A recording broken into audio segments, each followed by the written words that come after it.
এই পৃথিবীতে কত রহস্যময় ঘটনা ঘটে থাকে। কিছুটা আমাদের জানা, কিছু অজানা, কিছু জেনেও ভুলে গেছি, কিছু জানতে ইচ্ছে করে। আজকে এক রহস্যময় ঘটনার কথা বলবো। পৃথিবীর বুকে লুকিয়ে রয়েছে অনেক রহস্য। এমনই একটি রহস্য ঘিরে রয়েছে ম্যারি সিলেক্ট জাহাজকে। কি হয়েছিল এই জাহাজের, যা এই জাহাজকে পৃথিবীর অন্যতম রহস্যময় ঘটনা হিসাবে উল্লেখযোগ্য করে তুলেছে? চলুন জানতে চেষ্টা করি সেই ঘটনা। এই জাহাজটির প্রথম নাম ছিল অ্যামাজন। 1860 সালের শেষের দিকে স্পেনের দ্বীপে এই জাহাজটি তৈরি হয়। পরবর্তীকালে এই জাহাজটি মার্কিন এক বণিকের কাছে বিক্রি করে দেওয়া হয়। এর নতুন নাম রাখা হয় মেরি সিলেক্ট। 1972 সালের 7 নভেম্বর ক্যাপ্টেন বেঞ্জামিন ব্রিগস তার স্ত্রী, সন্তান এবং 7 জন নাবিককে নিয়ে নিউ ইয়র্ক থেকে যাত্রা শুরু করেন এই জাহাজে। যাত্রা শুরু করলেও মাঝপথে প্রবল ঝড় এবং ভয়ঙ্কর ঢেউয়ের মুখোমুখি হতে হয় ম্যারিকে। কিন্তু এত বিপদে পড়েও কোনো রকম ক্ষতি হয়নি ম্যারির। 1872 সালের 5 ডিসেম্বর পর্তুগালের তট থেকে প্রায় 1500 কিলোমিটার দূরে আটলান্টিক মহাসাগরের আজার দ্বীপের কাছে ব্রিটিশ জাহাজ দ্য প্রোসিয়া দেখতে পায় ম্যারিকে। ফাঁকা জাহাজ দেখে সন্দেহ হয় প্রোসিয়ার নাবিকদের।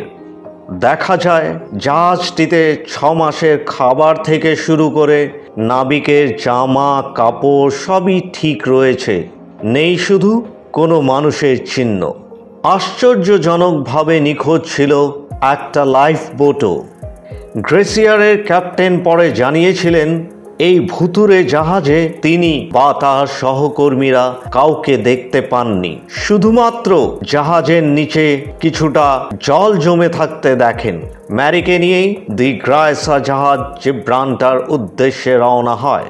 জাহাজটির কোনো রকম ক্ষতি হয়নি, অথচ জাহাজটিতে কেউ নেই, কোনো লোক ছিল না। তা নিয়ে শুরু হয় আলোচনা। সামনে আসতে থাকে নতুন তত্ত্ব ও অদ্ভুত সব সংজ্ঞা। অনেকে মনে করে নাবিকরা নেশাগ্রস্ত হয়ে ভেসে গিয়েছিলেন, আবার কেউ কেউ মনে করে জলদস্যুদের হামলায় পড়েছিল ম্যারির এই জাহাজ। কেউ আবার নতুন করে সামুদ্রিক দানবের হামলার তত্ত্ব জাহির করেন। যে যাই বলুক, কেউ ভালোভাবে বিষয়টাকে বোঝাতে পারেনি। বিষয়টা এখনো দ্বন্দ্বের মধ্যে রয়ে গেছে।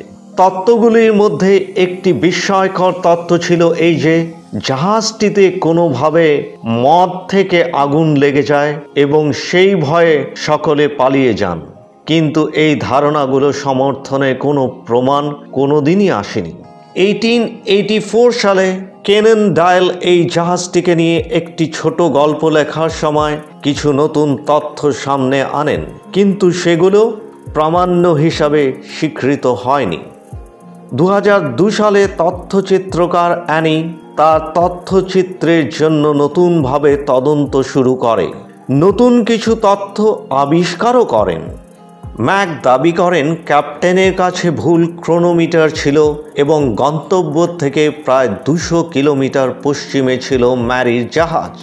এছাড়া জাহাজের পাইপ আটকে জল জমে জাহাজটি ডুবে যাওয়ার ভয়ে তারা সকলে জাহাজ ছেড়ে চলে যান।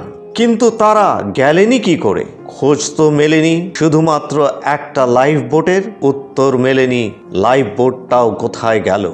ম্যাকের এই তত্ত্বকে সঠিক হিসাবে না ধরা গেলেও তার তত্ত্ব তুলনামূলকভাবে অন্যান্য তত্ত্বগুলোর থেকে গ্রহণযোগ্য ছিল, কারণ তার কাছে প্রমাণ হিসাবে নষ্ট হয়ে যাওয়া পাইপটিও ছিল।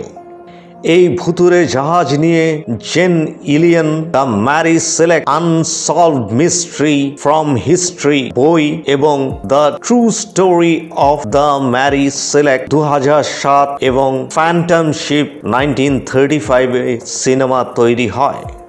বইও লেখা হয়েছে, সিনেমাও তৈরি হয়েছে এই জাহাজকে নিয়ে, কিন্তু জাহাজের যাত্রীরা কোথায় গেছে কেউ বলতে পারেনি। আজ অবধি কেউ জানে না নাবিকদের কথা। এই রহস্যই হয়ে থাকলো। ম্যারিজ জাহাজটির নাবিকরা কোথায় গেল, জাহাজের লোকরা কোথায় গেল, আজকেও কেউ বলতে পারে না। যাই হোক, এই রহস্যময় ঘটনাটা আপনাদের বললাম।